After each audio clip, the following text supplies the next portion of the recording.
नमस्कार दोस्तों, का लेक्चर ही आप लोग सुन लीजिए। मेरी दिल की इच्छा भी आप लोग सुन लीजिए। मैं क्या चाहता हूँ आप लोगों से और मैं आप लोगों को क्या दे रहा हूँ, ये भी आप लोग थोड़ा गौर कीजिए। उसके बाद में आज जान लेकर के आया हूँ मैं आज पार्ट ऑफ सेंटेंस का एपिसोड 5। ठीक, इसी के साथ मैं पार्ट ऑफ सेंटेंस ख़त्म कर रहा हूँ, क्योंकि पार्ट ऑफ सेंटेंस में बस अब इतना ही, ये ना समझिए कि है और लेकिन मैं पढ़ाना नहीं चाहता। अब मैं आगे पढ़ाऊँगा टाइप ऑफ सेंटेंस। ठीक है, टाइप ऑफ सेंटेंस पढ़ाने के साथ साथ आप लोगों के लिए एक और खुशखबरी है। मैं कॉमर्स साइड से जितने भी स्टूडेंट पढ़ते हैं उनके लिए मैं लेकर के आया हूँ, जैसे अधिकोषण तत्व हुआ, व्यवसायिक संगठन हुआ, व्यापारिक संगठन भी उसको कहते हैं, लेखा शास्त्र हुआ, अकाउंटेंसी जिसको कहते हैं। ठीक है, इन सब के मैं वीडियो लेक्चर लेकर के आया हूँ, और जो न्यूमेरिकल्स होंगे उनके मैं बोर्ड पर उनका न्यूमेरिकल्स लगवाऊंगा, लेकिन पहले मैं लेक्चर कंप्लीट करूंगा। और जो इसके लेक्चर होते हैं मैं लेक्चर का ऐसे ही वीडियोस डालूंगा, मतलब खुद खड़े होकर लेक्चर दूंगा और उसका वीडियोस अपलोड करूंगा। उसको आप लोग डिक्टेंशन की तरह नोट करिए, लिखिए, हर चीज़ करिए। ठीक है, समझिए, जानिए, यही मेरी शुभकामना है। और आप लोग मेरे वीडियो को ज़्यादा से ज़्यादा शेयर कीजिए और मुझे भी आगे बढ़ने का मौका दीजिए। आप लोगों से मेरी यही एक इच्छा है। अरे यार, इतना मैं मेहनत कर रहा हूँ, तो भले ही मैं 100% आप लोगों को नहीं समझा पाता हूँ, लेकिन कुछ तो समझाने की कोशिश कर रहा हूँ। तो आप लोग भी समझिए कि बंदा कुछ तो कर रहा है हमारे हमारे लिए सही। तो थोड़ी हेल्प करो यार, गरीब समझकर हेल्प कर दो, क्योंकि मैं खुद पढ़ रहा हूँ, पढ़ा रहा हूँ। अब इतना प्रेशर मैं और ज़्यादा प्रेशर कैसे झेलूँगा, और इतना प्रेशर मैं कैसे झेल रहा हूँ ये मैं खुद ही जानता हूँ। सो मेरी भी हेल्प करो यार। चलिए पढ़ते हैं। जो ये क्या है, कॉम्प्लीमेंट के जो तीनों प्रकार थे उसको मैंने आज अपलोड कर दिया, और इसी के साथ आपका पार्ट ऑफ सेंटेंस ख़त्म हो रहा है। और अब आपको देखने को मिलेगा टाइप ऑफ सेंटेंस। ठीक है, all the best, best of luck. Okay, जैसा कि हम जानते हैं कि हमने पिछले वीडियोस में ऑब्जेक्ट का चेंज से ले करके जेंडर तक और कॉम्प्लीमेंट जेंडर इंफिनेटिव का ऑब्जेक्ट के रूप में प्रयोग तथा कॉम्प्लीमेंट यानी पूरक, ये मैंने बता दिया था। आइए कॉम्प्लीमेंट के बारे में थोड़ा सा जान लेते हैं। उसके बाद में फिर हम चलेंगे कॉम्प्लीमेंट के प्रकारों पर और पढ़ेंगे कि वो कैसे होते हैं। ठीक है, एक बार जान लेते हैं कॉम्प्लीमेंट के, मतलब कॉम्प्लीमेंट के बारे में एक बार जान लेते हैं, उसके बाद में उसके प्रकारों पर फिर चर्चा करेंगे। हेलो गाइस, जैसा कि मैं समझता हूँ कि कॉम्प्लीमेंट क्या है, पूरक है। पूरक, इसका विभाजन मुझे आज पढ़ाना है। जिस प्रकार क्रिया ट्रांसिटिव वर्ब के बाद ऑब्जेक्ट की आवश्यकता होती है, ठीक उसी प्रकार verb be, is, are, am, was, were के बाद कॉम्प्लीमेंट का अपना खुद आना एक अनिवार्य है। सॉरी, क्या है इसमें, is, are, am, was, were के बाद कॉम्प्लीमेंट का आना अनिवार्य है। एग्जाम्पल देखते हैं। I am a teacher. आई, यहाँ आई क्या है, ये तो सब्जेक्ट हुआ। ये एम क्या है, एम क्या है, ये क्या हुआ, हेल्पिंग वर्ब हुआ। जैसे ये देख लीजिए, is, are, am, was, were, am आया ना, ये एम यहाँ है ना। इसके बाद में क्या आया, कॉम्प्लीमेंट। यहाँ क्या बताया गया है, के बाद कॉम्प्लीमेंट, तो कॉम्प्लीमेंट ये आपका हो गया complement. You are an engineer, तो यहाँ क्या कॉम्प्लीमेंट हुआ, ये कॉम्प्लीमेंट हो गया। और ये क्या हुआ, हेल्पिंग वर्ब हो गया, ये सब्जेक्ट हो गया। अब आइए जानते हैं कॉम्प्लीमेंट के कितने प्रकार होते हैं। कॉम्प्लीमेंट के 3 प्रकार होते हैं। पहला क्या है, नाउन या फिर नाउन फ्रेज कॉम्प्लीमेंट। दूसरा क्या है, एडजेक्टिव या एडजेक्टिवल फ्रेज या फिर पास्ट पार्टिसिपल कॉम्प्लीमेंट होते हैं।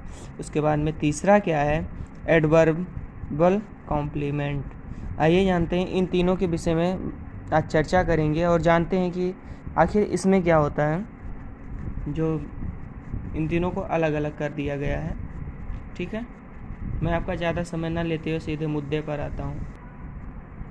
आइए देखते हैं कॉम्प्लीमेंट के 3 प्रकार होते हैं, जिसमें से हमें आज पहला पढ़ाने जा रहा हूँ। देखें दोस्तों कि इसमें होता क्या है, सॉरी देखते हैं इसमें होता क्या है।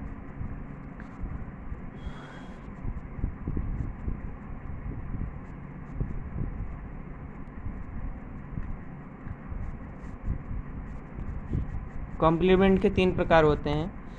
पहला क्या है, कॉम्प्लीमेंट। ये प्रकार ऐसे लिखा जाता है। कॉम्प्लीमेंट मतलब क्या पहला प्रकार जो है वो क्या है, नाउन है या नाउन फ्रेज है। मैं इसको अलग अलग पढ़ाऊँगा, इसके लिए मुझे 2 वीडियो या हो सकता है मैं कोशिश करूँगा कि ये इसी वीडियोस में कंप्लीट हो जाए। पहले देखते हैं कि नाउन फ्रेज मतलब नाउन कॉम्प्लीमेंट होता क्या है। इसके लिए हम क्या लिखेंगे, पहले पॉइंट्स, ऐसे पॉइंट्स बना करके अगर लिखो तो ज़्यादा समझने में आसानी रहती है। इसलिए मैं आप लोगों को कहता हूँ कि प्लीज़ ऐसा करके ही लिखिए जिससे आप लोगों को भी समझने में आसानी हो। तो मैं लिखा क्या रहा हूँ, जब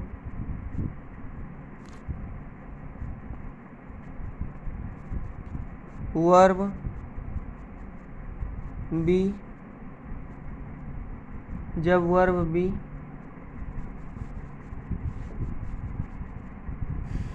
के तुरंत पश्चात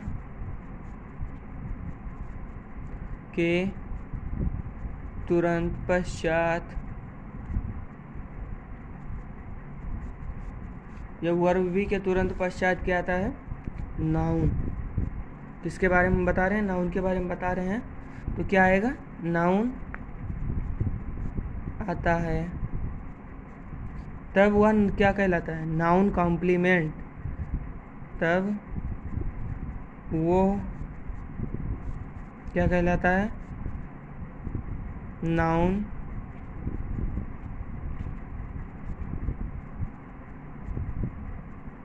कॉम्प्लीमेंट कहलाता है। ठीक है दोस्तों, आगे देखते हैं। आगे देखने का मतलब हम इसको एक एग्जाम्पल से समझते हैं कि ये नाउन के वर्ब भी क्या होता है और उसके बाद क्या आता है, तो नाउन कॉम्प्लीमेंट कहलाता है। एग्जाम्पल क्या है, पहले देखते हैं। I am a teacher. दोस्तों मैं ये बताने से पहले मैं आप लोगों को एक ख़ास जानकारी देना चाहता हूँ। आप मेरा वीडियो पीछे स्किप कीजिए और मैंने पीछे बताया है, क्या बताया है, वर्ब भी, उसके बाद में ब्रैकेट में मैंने किया है is are am was were, ऐसे ही नोट पॉइंट लगा है और उसके आगे से लिखा हुआ है is are am was were. ठीक है, ऐसे यहाँ पे भी बता रहा है, जब वर्ब भी लिख देते हैं यहीं ऊपर, इज़ आर एम वाज या वर। ठीक है दोस्तों, इज़ आर एम या वर के तुरंत पश्चात नाउन आता है, तब वह नाउन कॉम्प्लीमेंट कहलाता है। जैसे आई क्या हुआ, आई तो सब्जेक्ट हुआ, एम क्या हुआ, ये क्या है, वर्ब भी। वर्ब भी किस में वर्ब भी और एम जो है वो वर्ब भी के अंतर्गत ही आता है। एम क्या है, वर्ब भी के अंतर्गत ही आता है। और एम यहाँ क्या कहा गया है, वर्ब भी, यानी एम के तुरंत पश्चात नाउन। एक अध्यापक क्या है, ये नाउन है, प्रोनाउन है। नाउन की परिभाषा क्या होती है, किसी व्यक्ति, वस्तु, स्थान अथवा भाव के नाम को संज्ञा कहते हैं। ठीक है दोस्तों, तो यहाँ क्या है, ये स्थान तो है नहीं, भाव तो है नहीं, वस्तु तो है नहीं, तो ये क्या है, व्यक्ति है ना। मैं कौन हूँ, मैं एक व्यक्ति हूँ, ना कि वस्तु, स्थान या भाव हूँ। ठीक है, तो ये क्या हुई, एक अध्यापक क्या हुआ, ये क्या हुआ, इसको क्या कहेंगे, संज्ञा। और यही संज्ञा क्या कहलाती है, नाउन कॉम्प्लीमेंट। यही संज्ञा क्या कहलाएगी, noun complement.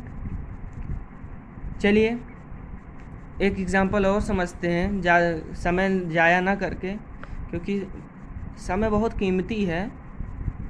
You are a woman. अब यहाँ पे भी वही बताया गया, ये भाव नहीं, वस्तु नहीं, स्थान नहीं है, ये भी एक संज्ञा, वो क्या है उसको क्या कहते हैं, व्यक्ति है। एक स्त्री क्या है, वो व्यक्ति, पर्सन में ही तो आएगी, लोगों में ही तो आएगी। जब वहाँ जेंडर की बात की जाएगी तब ये फीमेल यानी स्त्रीलिंग होगा। लेकिन जब तक अभी आर्मी कह दिया जाए तो आर्मी में क्या स्त्रियाँ मतलब लड़कियाँ भी आर्मी में होती हैं, लड़के भी आर्मी में होते हैं, ठीक। तो वहाँ आर्मी कहा जाता है। उसी तरीके से यहाँ आ वुमेन को यहाँ व्यक्ति, वस्तु, स्थान अथवा भाव, यहाँ 4 ही विकल्प दिया गया है, इसलिए हम इसको क्या कहेंगे, व्यक्ति कहेंगे। और ये किसके तुरंत बाद आया है, आर क्या है, वर्ब बी के अंतर्गत आर आता है। और आर के तुरंत पश्चात नाउन आता है, तब वह नाउन कॉम्प्लीमेंट कहलाता है। अर्थात क्या हुआ, ये क्या हुआ, हेल्पिंग वर्ब हुआ। उसके बाद में तुरंत आया, ये क्या है, ये एक नाउन है, क्योंकि ये एक व्यक्ति है। एक स्त्री क्या हुई, व्यक्ति ही तो हुई। उसके बाद में ये नाउन कॉम्प्लीमेंट आपका कहलाएगा, ठीक है। अब आगे देखते हैं कि नाउन फ्रेज क्या होता है, ठीक है। नाउन फ्रेज के बारे में चलिए देखते हैं दोस्तों। नाउन फ्रेज, यही नाउन फ्रेज पहले मैं एक छोटी सी हेडिंग डाल लूँगा। यहाँ क्या कर दे रहा हूँ, यहाँ नाउन कर दे रहा हूँ यहाँ, और यहाँ क्या कर दूँ, नाउन फ्रेज कर दूँ।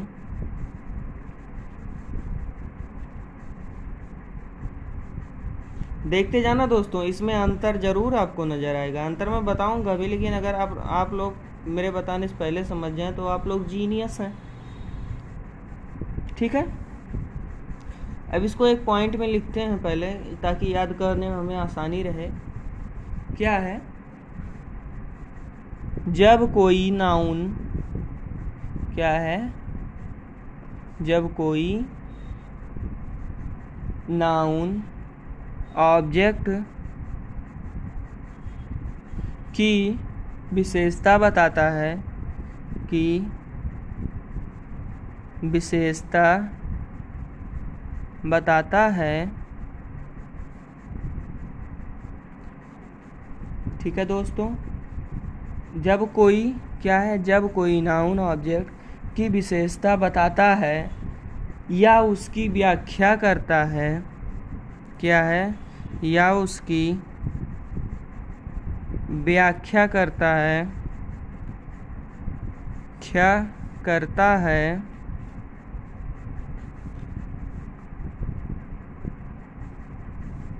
तो क्या कहलाता है, नाउन फ्रेज। वह नाउन फ्रेज कहलाता है।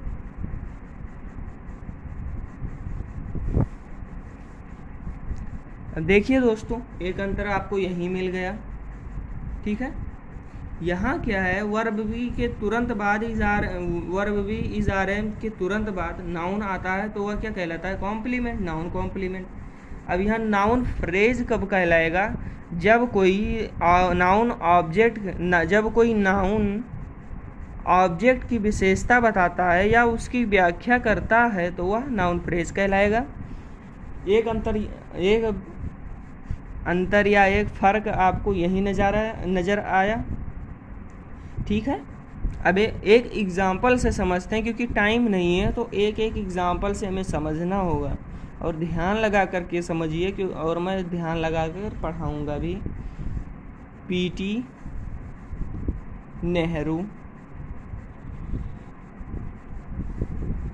नेहरू नेम्ड his house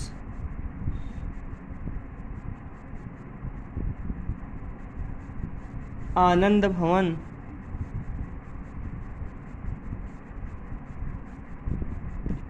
आनंद, ये एन डी, आनंद भवन, BHAWAN,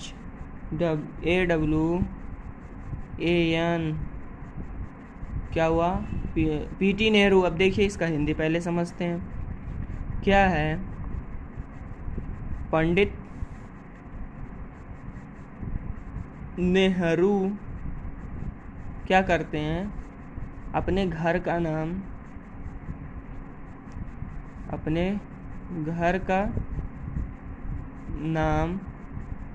आनंद भवन रखते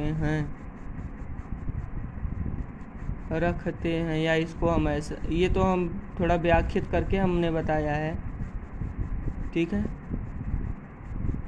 नेम्ड मिस नाम देना या अपने मतलब नाम रखना। हिज हाउस अपने घर का, आनंद भवन। PT नेहरू पंडित जवाहरलाल नेहरू, नेम्ड यानी नाम रखना, हिज हाउस अपने घर का, पंडित जवाहरलाल नेहरू ने अपने घर का नाम रखा आनंद भवन, ठीक।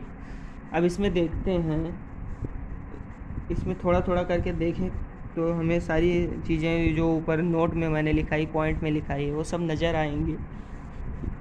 यहाँ पर जो है आनंद भवन हाउस की व्याख्या करता है। आनंद भवन क्या हुआ, आनंद भवन एक नाम है, ये क्या कहलाएगा, ये नाउन कहलाएगा, एक नाम है, कहाँ का नाम है, एक जगह का नाम है, एक घर का नाम है, एक स्थान का नाम है, तो ये क्या कहलाएगा, नाउन कहलाएगा। और ये जिसके बारे में भी कह रहा है, यानी व्याख्या किसके बारे में, आनंद, ये जैसे देखो किसके, मतलब फिर से समझते हैं। PT Nehru named his house Anand Bhavan. Anand भवन एक नाम है, ये संज्ञा है, ये संज्ञा कहलाई।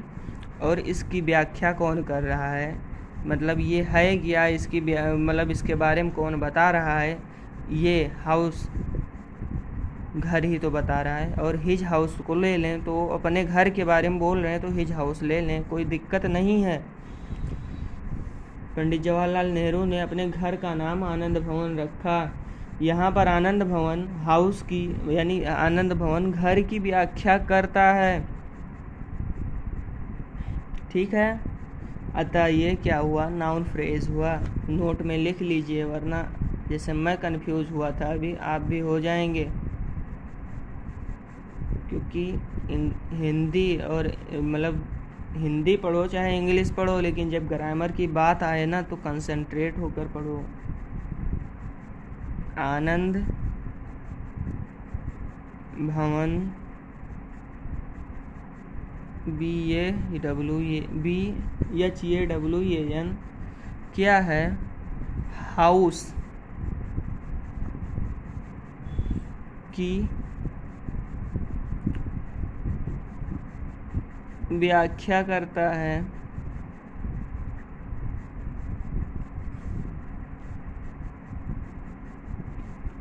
इसलिए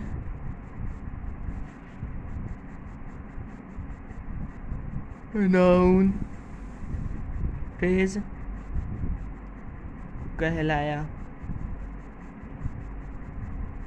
अब समझिए, अब समझने में ज़्यादा आसानी होगी, ठीक है। तो क्या है ये, सॉरी ये नहीं है, यहाँ होना चाहिए। यहाँ पर आनंद भवन जो है, आनंद भवन है, वो घर की, यानी घर की क्या करता है, व्याख्या करता है। इसलिए इस कारणवश ये नाउन फ्रेज कहलाया। क्या नाउन फ्रेज कहलाया, ये इतना पूरा, ये पूरा नाउन फ्रेज कहलाया, ठीक है। अब आगे देखते हैं, या फिर एक और एग्जांपल से समझ लें, ठीक है, कि ये आखिर है क्या।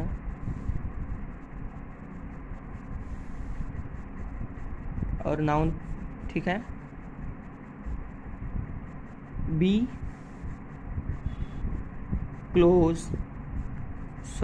Choose Gopal captain.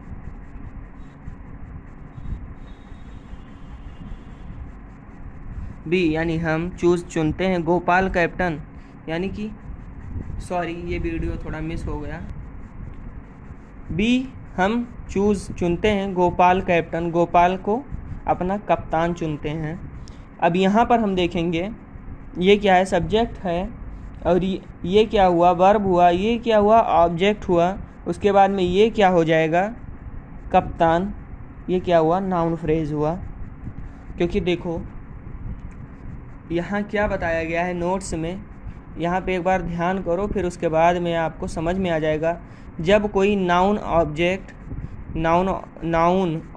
यानी ये क्या है, गोपाल एक नाउन है क्योंकि ये नाम है, ठीक है। यही मैं वहाँ भी समझाने का प्रयास कर रहा था। अब यहाँ समझ लीजिए अच्छे से। जब कोई नाउन ऑब्जेक्ट, ये क्या है, ये इसको हम ऑब्जेक्ट कहेंगे, लेकिन ये क्या है, नाउन है, नाउन ऑब्जेक्ट है की विशेषता बताता है। कौन बताता है, जब कोई नाउन ऑब्जेक्ट की विशेषता बताता है, जब कोई इस चीज़ की विशेषता बताता है, तो जो भी वो मतलब विशेषता बताने वाला क्या होगा, नाउन फ्रेज होगा। तो इसमें गोपाल की विशेषता बताई जा रही है कि वो क्या है, एक कप्तान है। अब विशेषता कौन बता रहा है, यानी कि उसे विशेष कौन बना रहा है, कप्तान ही तो बना रहा है, हम चुनते हैं। ये तो कोई विशेष बनाना हुआ नहीं, कप्तानी उसको विशेष बना रही है। इसीलिए क्या हुआ, नाउन फ्रेज क्या होगा, नाउन फ्रेज क्या हुआ, कैप्टन हुआ। यही बात ये इस एग्जाम्पल में भी लागू होगी। खैर, अब यहाँ नहीं समझ में आया तो यहाँ समझ लीजिए, ठीक है, कि जो कप्तानी है वो नाउन ऑब्जेक्ट को विशेष बना रहा है, इसलिए क्या होगा, नाउन फ्रेज होगा। अब आगे चलते हैं, वरना ये अभी लेट हो जाएगा और ये कंप्लीट भी नहीं होगा। हेलो गाइस, आइए चलते हैं, ख़त्म करते हैं इसके पार्ट्स को, क्योंकि इसके पार्ट्स में ही मेरे 30 मिनट कंप्लीट हो जाएंगे। शायद मुझे अगले वीडियोस में भी इसको पढ़ाना पड़े। फ़िलहाल मैं अदर्स कोचिंग से कोई कम नहीं बताता हूँ, क्योंकि वहाँ एक टॉपिक बताएंगे, उसके बाद में आपको एक्सरसाइज दे देते हैं करने के लिए, और मैं अपनी पूरा प्रयास कर रहा हूँ कि आप लोगों को ज़्यादा से ज़्यादा बताऊँ। फिलहाल मैं अपनी स्पीड और तेज़ करूँगा, समझाने का टेक्निक बदलूँगा, जिससे आप लोगों को और समझ में आए और आप लोग और कम समय में ज़्यादा से ज़्यादा जानकारी अर्जित करें। चलिए समझते हैं सेकेंड पार्ट, मतलब सेकेंड इसका क्या होगा, कॉम्प्लीमेंट्स। जो सेकेंड पार्ट है वो क्या होगा, कॉम्प्लीमेंट में जो दूसरा प्रकार है उसके बारे में समझते हैं। कॉम्प्लीमेंट का क्या है, एडजेक्टिवल,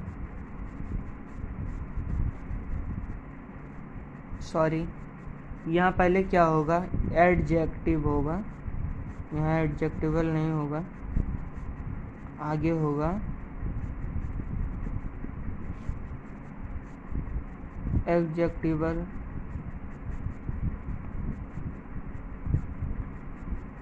फ्रेज होगा। ठीक है दोस्तों, चलिए अब जैसा कि हम पहले भी लिखाते आ रहे हैं, नोट्स में ही लिखना पड़ेगा आपको। नोट्स में लिखिए, जब कोई एडजेक्टिव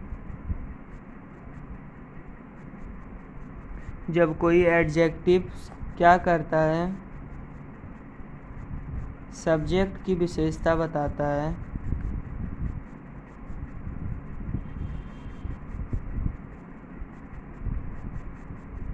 सब्जेक्ट की विशेषता बताता है,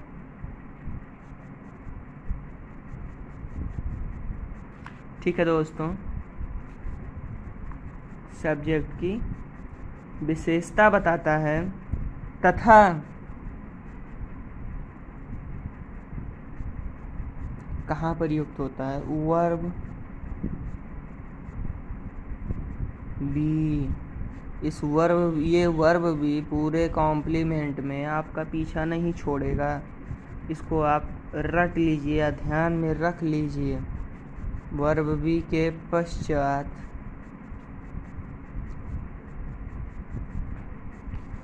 प्रयोग किया जाता है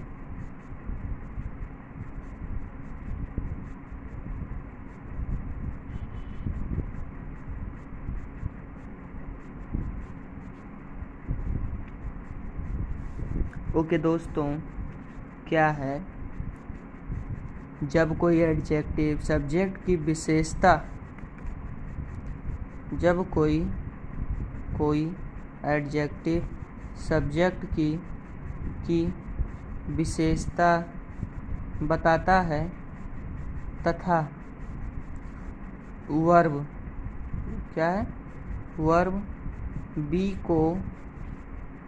के पश्चात, वर्ब बी के पश्चात प्रयोग किया जाता है तो क्या कहलाएगा, क्या कहलाएगा दोस्तों, एडजेक्टिव, क्या कहलाएगा, एडजेक्टिव। ठीक है, आइए एग्जाम्पल से समझते हैं, फिर बाद में नोट्स अगले बार एडजेक्टिवल फ्रेज के बारे में बताएंगे। एग्जाम्पल क्या है आपका, she is clever, he is intelligent, she is clever. और दूसरा, ये पहला है, दूसरा देख लो, ही इज़ इंटेलिजेंट। ठीक है, आइए समझ लें इसको। सी यानी वह, इसमें से क्लेवर यानी चालाक। यहाँ पे विशेषता क्या बताई जा रही है कि वो चालाक है। और ये देखिए इस नोटिस पे परफेक्ट बैठ रहा है, एडजेक्टिव सब्जेक्ट की, ये क्या है, एडजेक्टिव है, ये क्या है, सब्जेक्ट है, विशेषता बता रहा है। तथा verb be, is are am was were, verb be ही है। और इसके पश्चात एडजेक्टिव का प्रयोग किया जाएगा, तब ये क्या कहलाएगा, एडजेक्टिव कहलाएगा। ही इज़ इंटेलिजेंट, वो चालाक है, मतलब वो बुद्धिमान है। बुद्धिमानता किसकी दी जा रही है, उसकी। और ये इस नोटिस पर परफेक्ट बैठता है क्योंकि ये is are am verb be है, वर्ब बी के तुरंत पश्चात इंटेलिजेंट है। और ये इंटेलिजेंट क्या कर रहा है, सब्जेक्ट की विशेषता बता रहा है। तो ये क्या हुआ, ये भी क्या हुआ, एडजेक्टिव हुआ। अब आइए देखते हैं एडजेक्टिवल, ठीक है, एडजेक्टिवल फ्रेज के बारे में। चलिए देखते हैं दोस्तों, पीछे मैंने पढ़ा है एडजेक्टिव, अब यहाँ पढ़ते हैं, क्या पढ़ेंगे हम यहाँ, एडजेक्टिवल फ्रेज।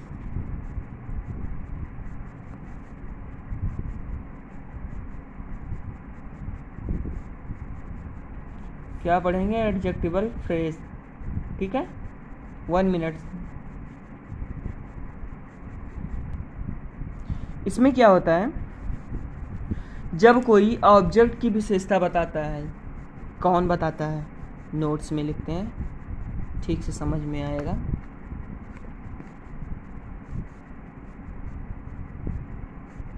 जब कोई, जो क्या है, एडजेक्टिव है,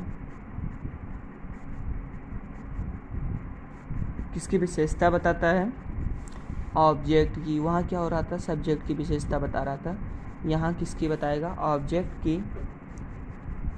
तो क्या कहलाएगा, तो वह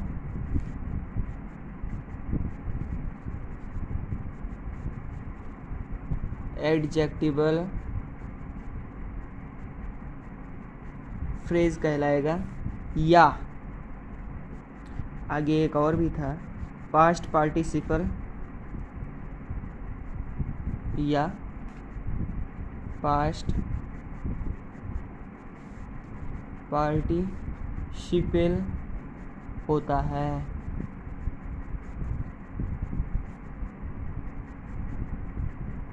ठीक है दोस्तों, या उस ऑब्जेक्ट के ठीक बाद प्रयुक्त होता है। क्या होता है यहाँ पे, ये किस ऑब्जेक्ट, उस ऑब्जेक्ट के ठीक बाद प्रयुक्त होता है। अब आइए समझते हैं कौन से ऑब्जेक्ट के बारे में, और एक एग्जांपल पहले लिख लें, फिर हम आपको समझाएंगे कि कहाँ कैसे क्या है। आई फाउंड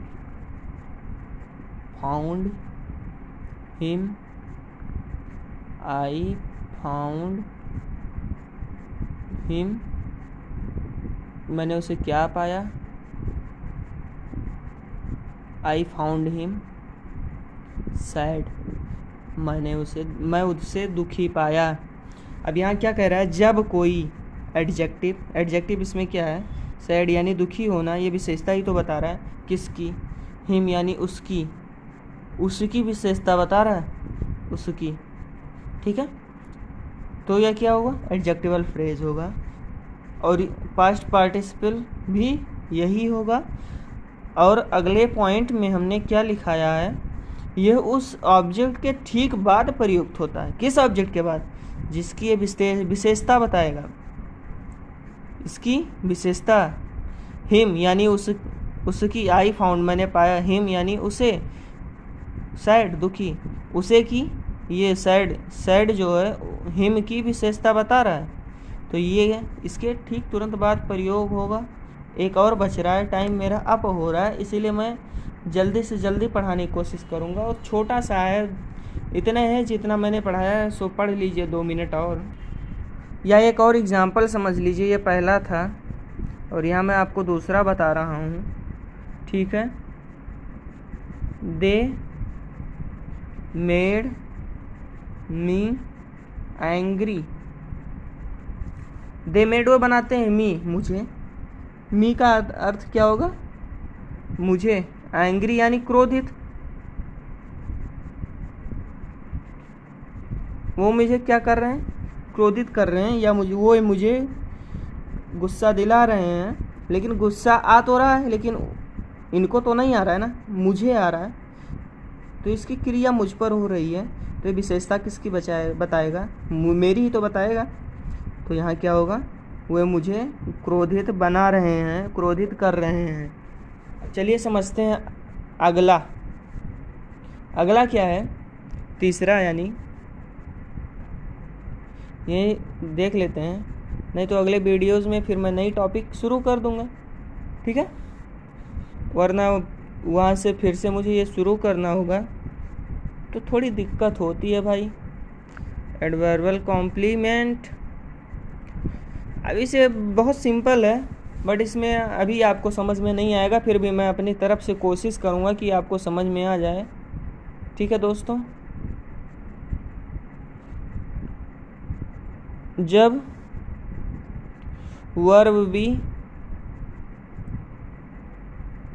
के तुरंत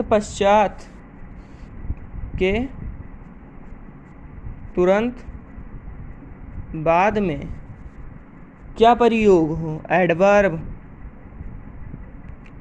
या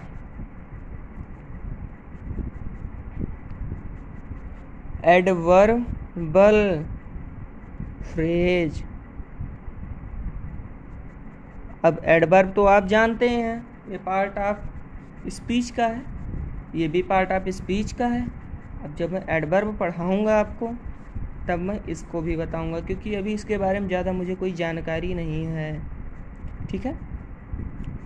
और मैं खुद कंफ्यूज हो रहा हूँ और आपको भी कंफ्यूजन में डालूँ, ये करने से कोई फ़ायदा भी नहीं है। मैं उतना ही बताऊँगा जो मुझे एकदम करेक्ट आएगा, सही आएगा, मैं वो बताऊँगा ही नहीं जो बाद में आप लोग कंप्लेन करो कि सर ये आप गलत बता रहे हैं, ठीक है। सॉरी, एडवर्बल फ्रेज आता है तो हम उसे क्या कहते हैं, क्या कहेंगे, एडजेक्टिवल, सॉरी मुझे यहाँ क्या मैंने यहाँ क्या बता रहा हूँ, एडवर्बल फ्रेज आता है तो हम उसे एडजेक्टिवल नहीं एडवर्बल कहेंगे।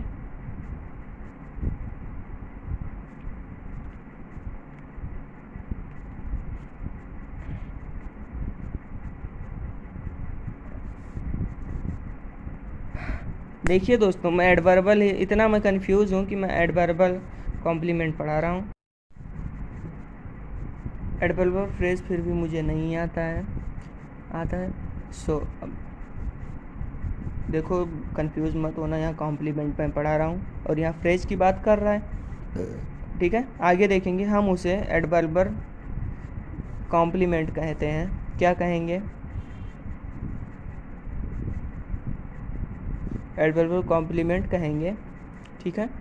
एक एग्जांपल से हम आपको समझा दे रहे हैं, आप लोग समझ लीजिए, उसके बाद में मैं आगे बताता रहूँगा कि मतलब ये एग्जांपल पहले समझिए, आगे मैं समझाता रहूँगा कि एडवर्बल फ्रेज होता क्या है। ही वेंट हियर, ठीक है।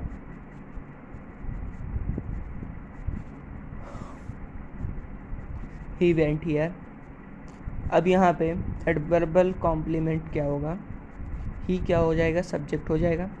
वेंट यानी ये वर्ब हो जाएगा। ये क्या हो जाएगा? सब्जेक्ट हो जाएगा। ये क्या हो जाएगा? वर्ब हो जाएगा।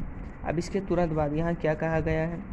वर्ब भी के तुरंत बाद एडवर्ब या एडवर्बल फ्रेज आता है, तो ये क्या होगा? ये क्या है? एडवर्ब होगा या एडवर्बल फ्रेज ही होगा।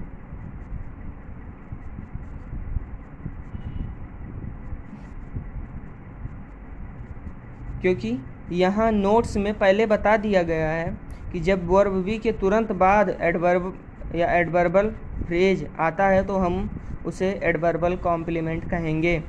यहाँ बता दिया गया है, तो ये क्या है? सब्जेक्ट है, ये वर्ब है। अब वर्ब के तुरंत वर्ब भी यहाँ इज़ारे मुआज़बियर नहीं है, ये पास्ट इंडेफिनिट का अफर्मेटिव सेंटेंस है और अफर्मेटिव में इज़ारे मुआज़बियर नहीं लगता, यहाँ वर्ब की सेकेंड फॉर्म लगती है, मेन वर्ब की सेकेंड फॉर्म लगती है।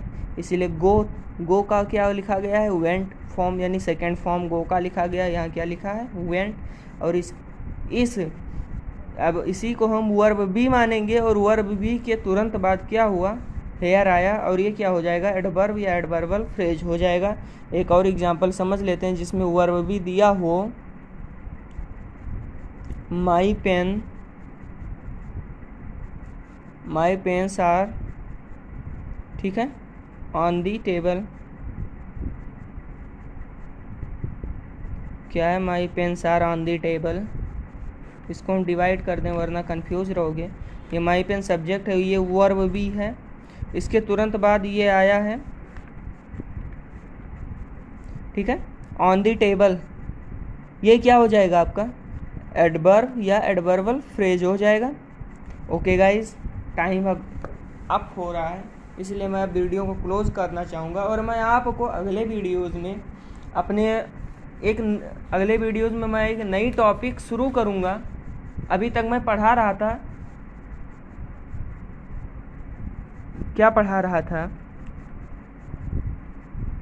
अभी तक मैं सेंटेंस के बारे में पढ़ा रहा था और सेंटेंस के बारे में यानी सेंटेंस के मैं टाइप या पार्ट को पढ़ा रहा था। मैं सेंटेंस, पार्ट ऑफ सेंटेंस पढ़ा रहा था।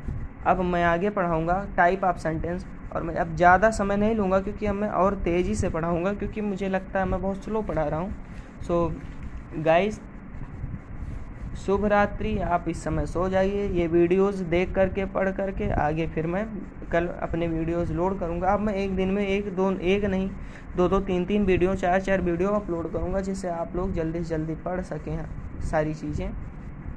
ठीक है दोस्तों, और मैं सारी की सारी चीज़ें बताने का तरफ से पूरा प्रयास करूँगा। Okay, good night, all the best for your of all education.